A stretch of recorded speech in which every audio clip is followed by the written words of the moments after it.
Hi guys, Andrew here from the Franchise Tag Podcast. Fantasy football redraft is only round the corner, and I'm here to talk to you about the quarterbacks in this year's fantasy football. So, quarterback, obviously a really important position, but not one of those positions I particularly target early in the draft. I'll probably look at more of your weapons with wide receivers and running backs. So let's see where you can get value at this quarterback position.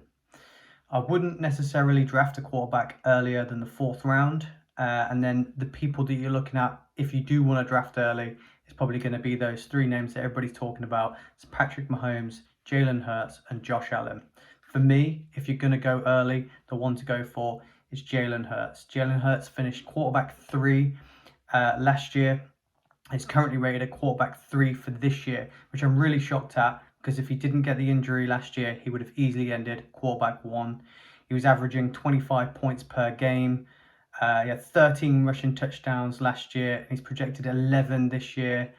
And those 6 points compared to 4 points of a thrown touchdown is what could be the difference to you winning and losing your matchups and winning the championship. So I'd definitely be looking at him. They've obviously added in DeAndre Swift into that team. They've got an amazing O-line. We know how versatile Hurts is, and those dump-offs and checkdowns to DeAndre Swift only just going to be adding points. He's projected at the minute 22 points per game as an average.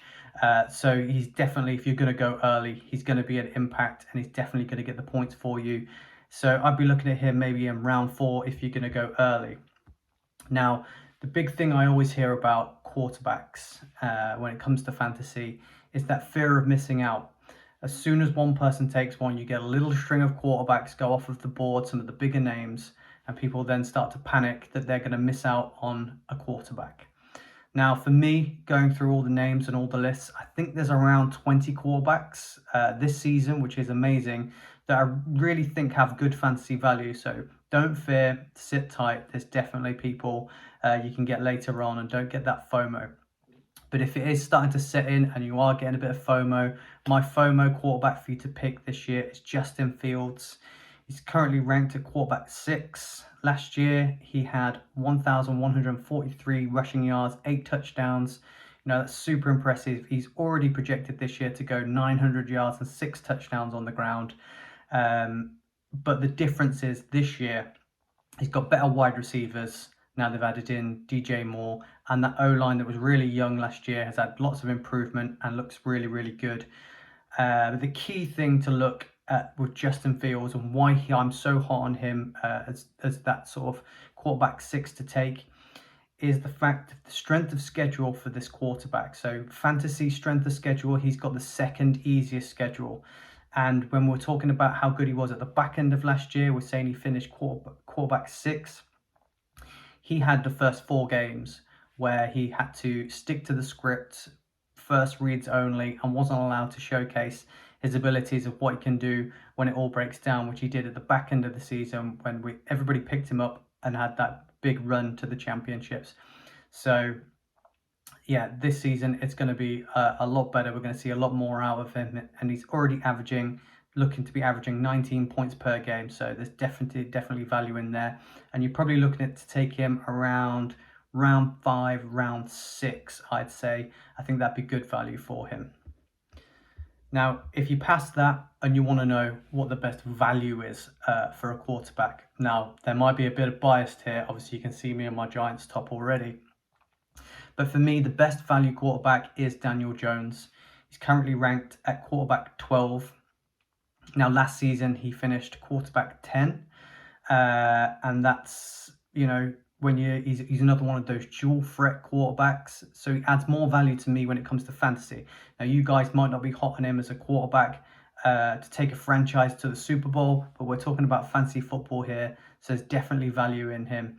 Jones finished top 5 in carries per game, red zone carries per game, rushing yards per game, and rushing touchdowns. Now, what we're asking him for is, can he improve in that throwing game?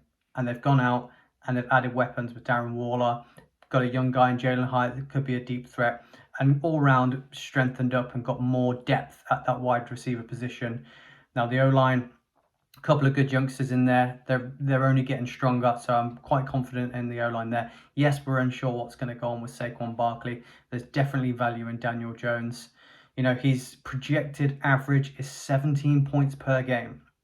Now, when you break that down and look about the people that are going before him, and this is why I say his best value, when you look at the likes of Herbert, Lawrence, and Prescott, which are going to be taken earlier rounds than him, you're going to miss out on some of those wide receiver and running back weapons going higher on them, and you can wait and sit on Daniel Jones. You can probably get him about round 8, round 9, maybe even a bit later if people aren't really hot on him. You might be looking at around 10 to 12, possibly.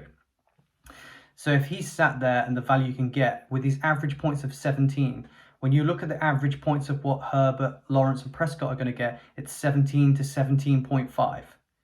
So do you want to take another wide receiver and running back and sit and take someone that's going to score same, or do you want to waste that pick on one of these other quarterbacks that don't necessarily have that dual threat capability? You're not going to see Herbert, Lawrence, or Prescott rushing the ball for many yards and getting those, as we said, with the first two guys, those 6 points for a rushing touchdown over the 4 points for a throwing touchdown really, really adds up throughout the season.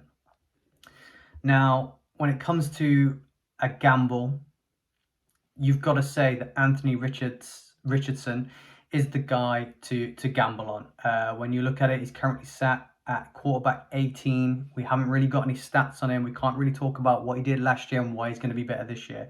What we do know is how explosive and exciting he was at the Florida Gators, what he produced in the combine, and the fact that he's fell to a really, really strong franchise in the Indianapolis Colts.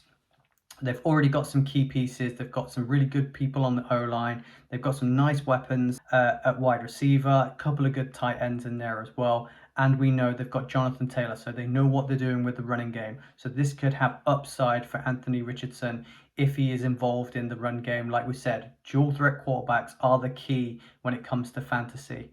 I would say if you are going to gamble on Anthony Richardson, you've got to be sensible about it. So after you take him, get some insurance, because after he's gone, there's people definitely on the board: Jared Goff, Geno Smith, Aaron Rodgers. Make sure you back it up and get some security blanket with those types of guys, and you'll be well away with a nice little 1-2 matchups. And if Anthony Richardson produces what we think he could do, then you're going to be sitting pretty, being able to lock him in every week and produce the points for you.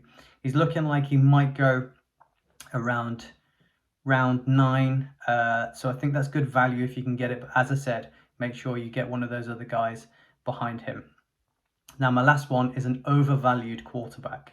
Now, I didn't think I'd be saying this, but for me, the overvalued quarterback this year is Trevor Lawrence at quarterback 8. Last year, he finished at quarterback 8, so it seems right for him to be quarterback 8.